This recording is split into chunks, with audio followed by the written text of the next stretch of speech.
Pero esa parecería facilísima. Sí, entonces, sacar los aleros de circulación me parece sacarlos, ¿no? Entonces, pero ese fue un aporte justamente, lo voy a decir porque aparte nos enorgullece como profesional de la medicina en Uruguay el profesor Peña, que sugirió colocar este artículo, ¿no? Es decir, estos fueron los aportes de la academia, que con la política, con el sistema político, elaboran un instrumento para combatir un factor de riesgo como el que estamos hablando.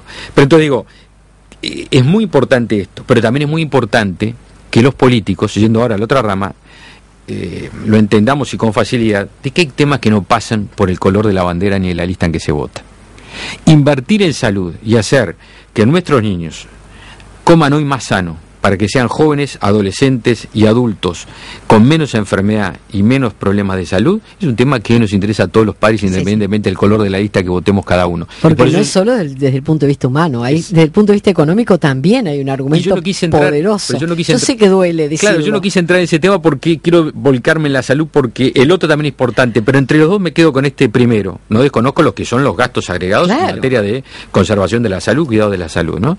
Entonces, cuando hicimos el proyecto de ley, lo remití a todos aquellos que consideré, seguramente me quedé muy corto, que podía interesarles y que podían hacer aportes. Sociedad Nutricionista, me reuní con la Sociedad Nutricionista del Uruguay, una excelente reunión en su sede social, y recibí contestaciones, y yo quiero destacarlo, porque pertenezco, como todos saben, a la oposición política, pero recibí aportes desde el oficialismo, que reconozco, como decía el maestro Oscar Gómez, presidente de primaria, que no solo apoyó, sino que avanzó un poco más, y es pedirle al programa de alimentación escolar de primaria un estudio sobre el proyecto de ley que concluyó que era un aporte muy valioso, y nos reunimos hace 48 horas y puso sus equipos técnicos a disposición, y ya están elaborando un listado. Me mostraron el borrador. Volvamos al listado, sí, porque es clarísimo que frutas y verduras lo van a integrar. Pero solo con frutas y verduras no vamos a convencer a todos los niños. La verdad es difícil integrarlo al tema de las cantinas, ¿no? Eso es más para los comedores, ¿no? Pero todo el tema que significan los cereales, los lácteos. Es decir, hay una cantidad de alimentos naturales que tienen algunos, obviamente, algunos procesos. ¿Qué pasa con los carbohidratos? Bueno, los carbohidratos, todo depende del grado de industrialización que tienen, ¿no? Porque cuando hablamos, por ejemplo, de las grasas trans, lo que estamos hablando es, como le decía, grasas, ácidos grasos que se les hace una industrialización determinada, justamente para utilizar en procesos de industrialización. No estoy hablando de comida casera, de industrialización, que no solo le agregan, que le agregan diferentes componentes al producto final, ¿no? Entonces, pero el pan fresco para hacerse un refuerzo. Es mucho mejor un refuerzo. Vamos a ser claros, vamos a decir la publicidad decía, cómase un refuerzo y deje las papitas. Ahí está, por eso, un refuerzo está contemplado. Hablemos con una maestra rural.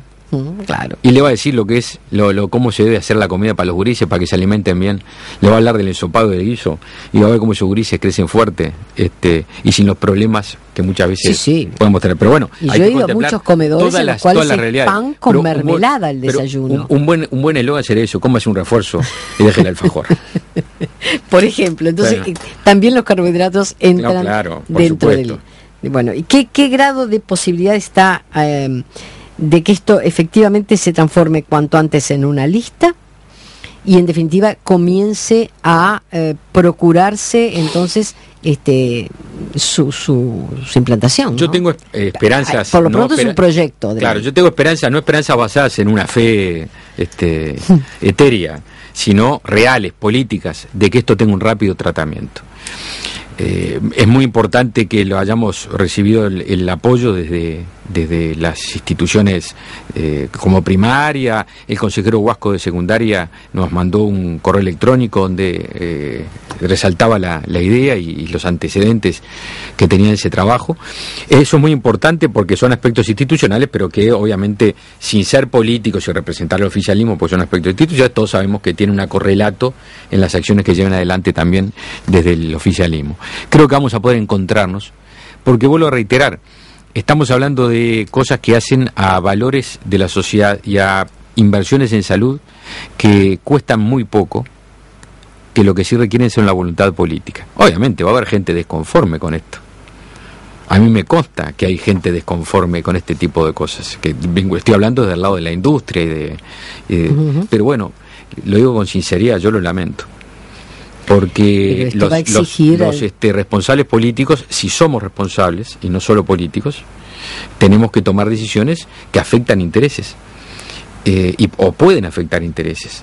Pero en todo caso me parece que cuando hablamos de preservar y promocionar la salud de nuestros niños, aún en cualquier circunstancia no debe haber muchos intereses que se opongan, o no debiera haberlos, por lo menos, ¿no? Pero la implementación además depende mucho, como usted decía al principio, del compromiso que los docentes y los directores sin asuman. Duda ninguno. Porque esto va a tener que ser controlable, controlado, ¿no? Son en quienes más confío, porque han dado pruebas fehacientes de ser pioneros en el trabajo en este tipo de circunstancias. Como veíamos recién los testimonios que llegaban por correo electrónico, muchas veces de forma aislada. Ahora lo podrán hacer con el soporte de la ley, que si esto se concreta, ¿no?, que les autoriza a tomar, a promover y a proteger la salud, prohibiendo, por ejemplo, la publicidad de ciertos alimentos o la promoción de ciertos alimentos. Confío también, le diría que en igual rango, en los chiquilines. Lo vuelvo a reiterar, me parece que son protagonistas esenciales. Cuando se habla de la participación, hay que hablar de la participación en serio. Claro. Y la participación en serio en esto es el compromiso también de los chiquilines. El compromiso que me animo, directamente también de los padres. Compromiso que me animo a garantizar o a respaldar en los escolares.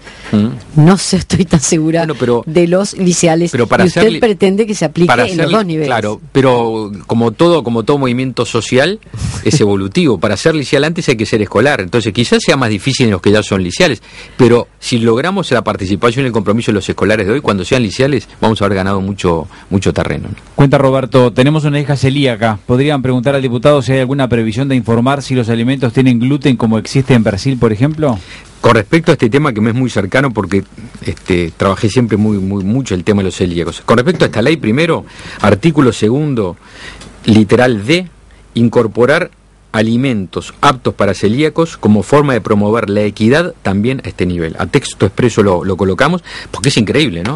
Si son personas, en este caso chiquilines, adolescentes, que tienen muy limitada la variedad de alimentos que pueden adentro de un centro educativo, porque afuera pueden encontrar y se encuentran, aunque a qué precio, ¿no? Sí. ¿A qué precio? Y hay que salirlos a buscar, no están en todos lados, ¿no? Y sin embargo, adentro donde todos meriendan, o todos tienen, prácticamente no pueden acceder a ninguno. Y es difícil identificar. Porque todos tienen, y es muy difícil de identificar. Porque hay varios que preguntan, por ejemplo, al diputado, si está previsto algo, digamos, que obliga a informar en los paquetes, que efectivamente... Actualmente hay, pero como todo, el control es muy laxo, y incluso está muy vinculado también esto, ojo, a las áreas metropolitanas, a las urbes, porque el acceso al alimento de celíaco se complica mucho en lugares que no son ciudades grandes. El otro día me decía una mamá celíaca, trabajadora rural, una cosa que es muy dura, pero nos alerta, yo creo muy gráfica. Me dijo,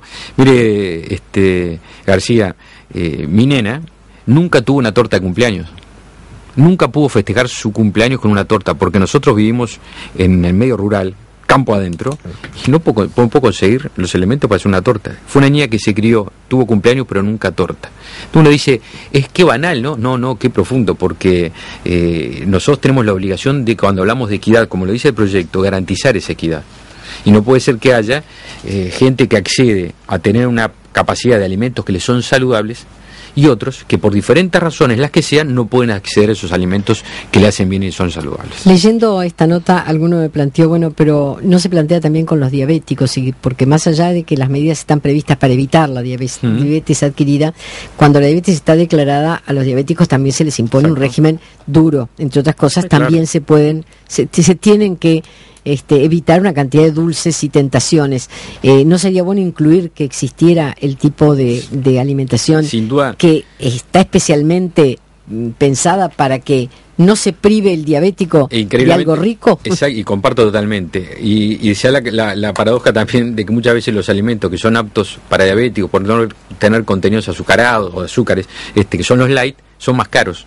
También. Porque está visto de la perspectiva estética, ¿no? Claro. Y no visto de la perspectiva terapéutica. Si la persona que tiene que tomar alimentos carentes de azúcar porque los necesita para su salud. No porque no tiene que engordar. Exactamente.